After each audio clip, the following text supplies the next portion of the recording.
तर राम राम मित्रांनो, सकाळी सकाळी मी बघा ट्रॅक्टरचं काय बाहेर काढलंय इथून. ये बघा इथं लावलं होतं. हे आहे याचं ब्रेक लाईट स्विच म्हणू शकते. हे साल मी दुसऱ्यांदा टाकेले, म्हणजे दुसरे ट्रॅक्टरला कंपनी फिटेड नाही, आफ्टर मार्केटची. हे लवकर खराब होऊन गेलं सर. मला एक फिटर म्हणला पण होता का हे स्विच आफ्टर मार्केट जास्त दिवस नाही टिकत. तसंच झालं. पण आता मी परत नवीन घ्यायला चाललोय. त्याच्यासाठी त्यांना दाखवायला काढले मी. हे घेऊन जाऊ. परत आपलं इथं स्टॉपर गायब. परत आपल्याला सेम असं गिअर नॉब आहे ना, याच्यासाठी आणायचंय. हे पण घेऊन जायला लागेल. त्याच्यासाठी सर्वात मेन स्टेअरिंग आणायची आपल्याला नवीन, कारण की इथलं हे ना स्टेअरिंग हे पांढरं पडलं, काही असू द्या दिसायला ठीकठाक आहे. काही नाही एवढं, फक्त आहे ना मला हे खराब झालं, याचं वाईट वाटत आहे. स्टेअरिंग पटली तर घेऊन येऊ. स्पेशली आपण ट्रॅक्टरसाठी शॉपिंग करायला नाशिकला चाललोय. ट्रॅक्टर हाऊसच्या सर्व्हिस सेंटर म्हणू शकते, किंवा मग त्याच्या पाठीमागच त्यांचं स्पेअर पार्ट्स भेटते. सर्वात मेन आपण याच्यासाठी याचा ओरिजिनल स्प्रे पेंट आणणार आहे. आणि तिथे जाऊन पण बघू ट्रॅक्टर हाऊसला नवीन काही विशेष काही आलंय, प्रोटेक वगैरे आलाय का ते पण चौकशी करू. तर आता 9 वाजत आले आणि 10:30-11ला इथून निघू. तर मित्रांनो 11 वाजले आणि अजून तर काही मी इथून निघालो नाही, कारण की काका स्प्लेंडर घेऊन गेले. स्प्लेंडर मला दुकानावर द्यायला लागेल पप्पांकडून ओला घेऊन मग मी जाईल, नाही का. सकाळी सकाळी पाहू शकता गाडी वगैरे धुतली. मध्ये थोडा पाऊस पण आला होता नॉर्मल 10-1 मिनिटं, परत गायब झाला. बरं झालं म्हणजे यायला पाहिजे पाऊस, पण मग मी नाशिकला गेलो का मग इथं पड म्हणा. तर 11:30 वाजले आणि आत्ताशी काम आपल्या गावातून निघालोय.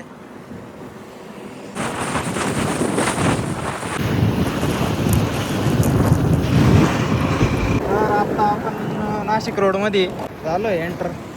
सिग्नल आहे आता. ओलाचं शोरूम पण तुमच्या कुठे आहे का? इथं बंद पडलं का? हे बा इथं ओलाचं शोरूम. महिनाभर ऍडमिट होते गाडीवर. नाशिकची ट्रॉफी.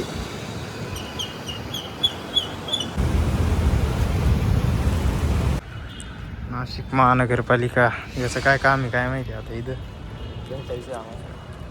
हो आता इथं काय XCV काय BE फर्स्ट टाइम आलो हो इथं आहे चार्जिंग स्टेशन यांचं, पण मग लय मोठं आहे ते, याच्यात बसणार पण. तर आता याच्यावर आपण मॅप लावलाय ट्रॅक्टर हाऊसचा. हो जायले, पण आता हे लक्षात नाही राहत ना रस्ते. इथंच कुंभमेळा भरणार आहे आता. स्वराज ट्रॅक्टर हाऊस आहे रे. ट्रॅक्टर हाऊस जायचं आहे का? हे काय इथं पुढून घ्या ना, पाहू ना आधी नवीन काय आहे. पुढे घ्या ना डायरेक्ट. नवीन काहीच नाही. 33-35 टार्गेट मध्ये नाही काही, मध्ये नाही म्हणजे एवढं बाहेर आहे. मध्ये जागाच नाही. त्या स्वराजचा लोगो तर चेंज झाला इथं, म्हणजे प्रोटेक्ट पण काय दिसत ना. पुढे भेटलं काय काम असं आपलं ते एवढंच प्रोटेक्ट घेतलाय. रेडवाला घेतलाय फुटरेससाठी, आणि हे स्विच घेतलं ओरिजिनल घेतलं, कारण की डुप्लिकेट होतं बाहेरून घेईल 50 रुपयाचं, लवकर गेलं. हे राहू दे आता हातात. हे काही भेटलं नाही, बाहेरून घेऊ आता. हा खाली खाली स्टॉक इथं आहे बरं का, स्टॉक आहे. हा इथं जरा पाहिला पण हे काय नवीन पोर अरे 6-7 तरी ट्रॅक्टर आहे माग गोडवणे. इकडे कुठं चाललंय? इथं आहे ना. इथं नाही भेटलं तर खाली जाऊ. चल पहिले खाली जाऊ. लिस्ट लईच कमी झाली माझी प्राईस ऐकून. हा स्टॉपर. चला आता 3 दुकानांमध्ये इथं चौकशी केली. जागेच 2-3 दुकाने नाही. इथं महिंद्राचं जेन्युइन पार्ट्स सगळं घेतलं, पण मेन स्टेअरिंग नाही घेता आली. भरपूर वेळ बोलत होतो आम्ही, पण ते जास्तच भाव सांगितलं. आणि त्याचं वरून ते कनेक्टर अजून वेगळं, नुसती 16ची स्टेअरिंग कनेक्टर 300-400 रुपयाचं. मेन तर हॉर्नचंच पाहिजे होतं आपल्याला. चला त्यालाच काहीतरी डोकं लावते स्टेअरिंगला.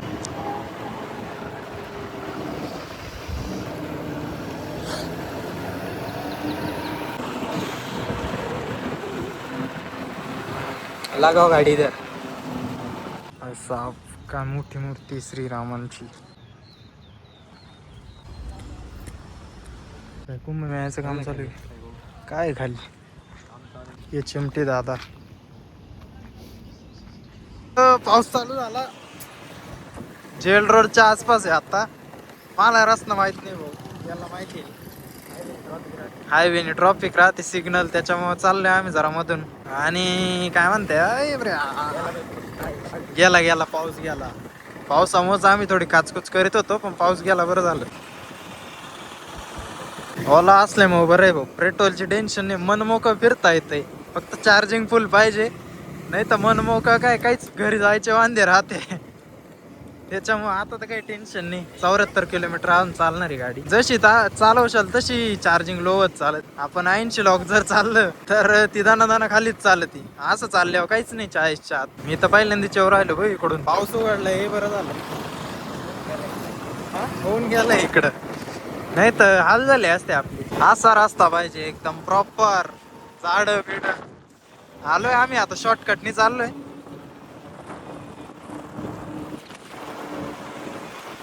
सोडलं नाही त्याच, आपली पिकअप दिसली बा.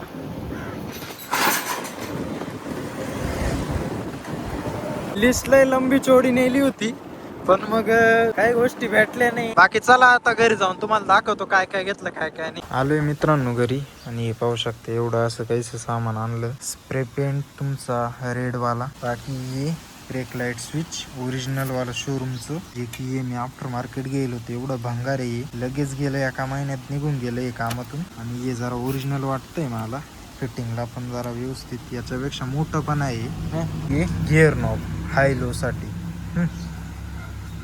गिअर तर वेगळे याच्यावर, हे मी दाखवायला नेलं होतं.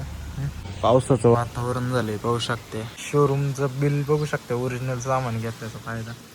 ट्रॅक्टर हाऊस इथं आता आपलं नाव येतं. स्विच असेंब्ली, ब्रेक लाईट आणि spray paint can red. Total तुमचं गेलं माहिती का सगळं 434 रुपयाला गेलं सगळं. हे होई तुमचं 190 रुपयाला, आणि हे 445 रुपयाला.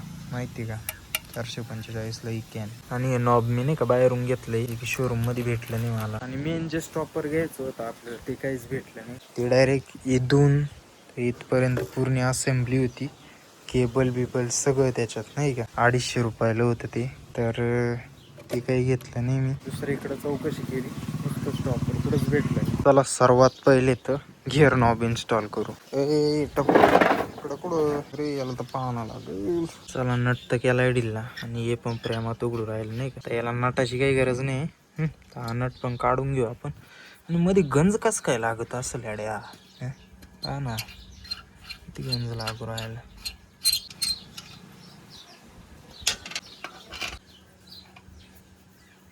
आट्टे याला असलंय पा, असं वाटतं आळ इथं कसं काय एवढे घेर नाही का. इथं एवढे ठीक आहे, चला राहून देऊ. तर हे पण मग बसून टाकू, टाकायला जरा बरं वाटते. हा पहिले ना इथं बसून पाहू, इथं पण बसून भाऊ. नॉर्मल चेंज आहे या काहीतरी. इथं जर एखादं अनोखी जर बसलं ना, ज्याला 724 कधी चालवेल नाही त्याने, त्याला येड्यावानी करील मी. येड्यावानी मी तो रिवर्स टाकेल, माग बाई ट्रॅक्टर जाईल पुढे निघून, रेलवानी काम होईल ती. गिअर असे टाकून तर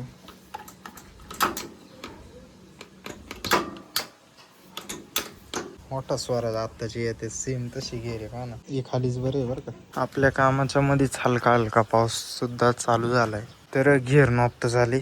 आता आपण एक कलर करावं नाही का. मला पण खूप उत्सुकता आहे काही कशी कलर होते ती. तर पहिले तर आता खोलून घेऊ, एखादी गोणी घेऊ, गोणीवरती ठेवू, मग एक बाजूनं आधी करू, मग दुसऱ्या बाजूनं ऐसा करू. आता हे अशी वाशवायची, परत काढायचीच नाही कधी, नाही का बाई साप. ऐ तुरा इथं एक नट भेटत, मोठ्या गोष्टी भेटतील पण बारीक गोष्टी भेटणार नाही तुम्हाला. गवत बघायला पहिले तर चांगले पॉलिश पेपरने घसून घ्यायला लागतील मग त्या ना, ते फडक्याने जरा पुसून घेऊ. चला पॉलिश पेपरने तर पहिले पुसून घेऊ. तर चला सगळं क्लीन वगैरे करून झालंय. आता मी पण वाट पाहतोय, तुम्ही पण वाट पाहताय याची. तर मध्ये असं काहीच हे एक राहतं, हे एक राहतं, हे साईडला करून घ्या. आणि याने शोरूम आल्याने सांगितलं मला कलर खाली येईल राहतो, हालून घ्यायचं जरा. गाडीच्या अलयवर नको उडायला, अलय का एका सुद्धा पार्ट नको उडायला. चला बघूया ट्राय करून. गणपती बाप्पा मोरया. अयो अर्धा तर नासावला पण खाली पडून. बरं याच्यावर साफ लिहिली का लहान मुलांनी याच्यापासून दूर राहणे. इथं एवढे पाहू शकता किती देईल यांनी, पाहू शकते. यो कलर तर एकदम प्युअर लाल वातकाड्या. मग थोडं त्याला ना ये ऐसा मला त्यांना लागणार ना भाऊ, ओरिजिनल कलर आहे.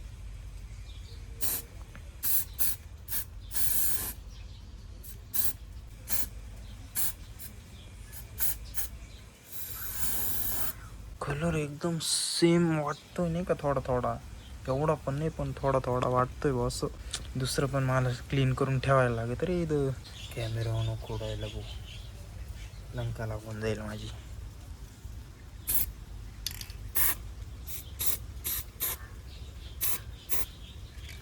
मी लईच असा बंबा हात देऊ राहिलो ना, थोडा जादाच. दुसरं मी क्लीन पण नाही. तू कुठं चालला यायला हवालेद्वारे ते भाई. याचं उगी वास घेणं सुद्धा हानिकारक होऊ शकतं, कारण की बारीक थेंब हवेत स्प्रेड करतंय. स्प्रे काला म्हणते, यालाच म्हणते ना.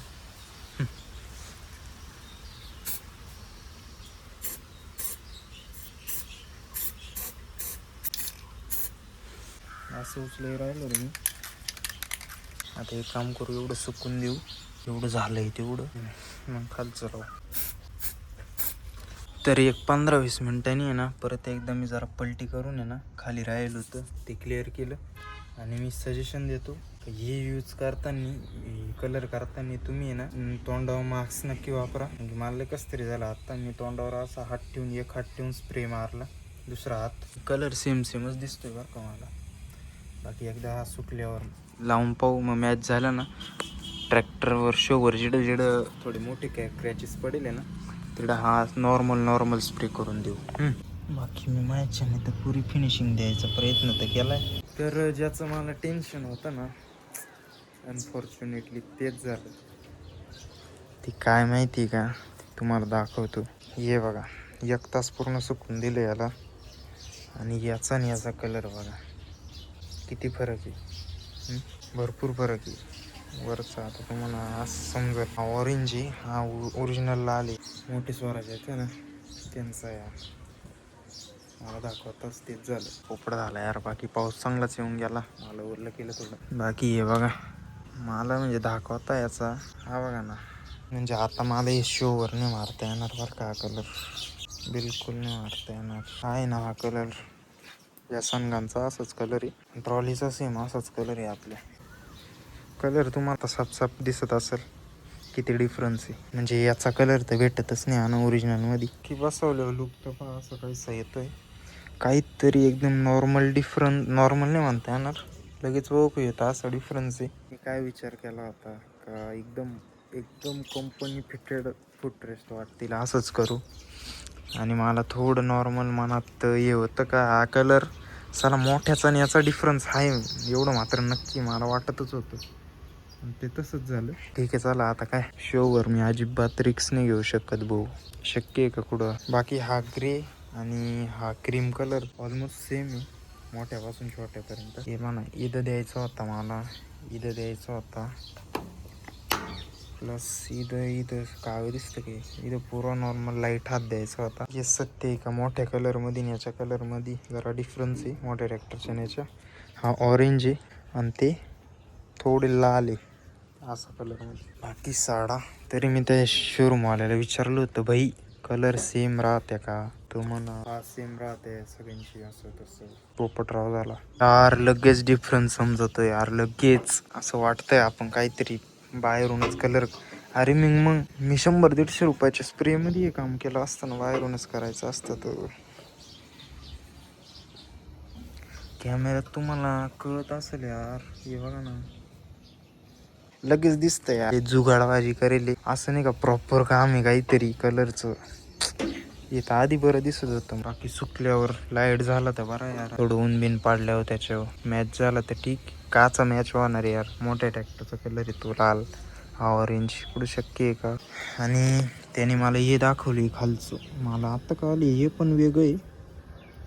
म्हणजे स्टिअरिंग 1600ची नुसती आहे ना, हे खोलून पाहतो याच्यात आहे ना तो सेटअप आहे दाबायचा, ज्याने हॉर्न वाजतो. हे खास हॉर्नसाठी एवढं, ते चेक करू आता आपण उद्या विद्या. पहिले आता आहे ना हा सगळा मूड डाऊन झाला, बाकी काहीच नाही झालंय. तर ठीक आहे मित्रांनो, झालाय पोपट, आता त्याला काय करणार आहे. बाकी अशाच काही नवीन नवीन एक्सपेरिमेंट पाहण्यासाठी किंवा माहितीसाठी आपल्या चॅनलला सबस्क्राईब नक्की करून घ्या. केलं तर आजचा ब्लॉग आपण इथेच संपवू. ते व्हिडिओ आवडल्यास नक्की लाईक करा, चॅनलला नक्की सबस्क्राईब करून घ्या. भेटूया उद्या एका नवीन व्हिडिओमध्ये. तोपर्यंत जय जवान जय किसान. बाकी आपली ओला की चार्जिंग झाली ते तरी पाहू, 97%. बरं.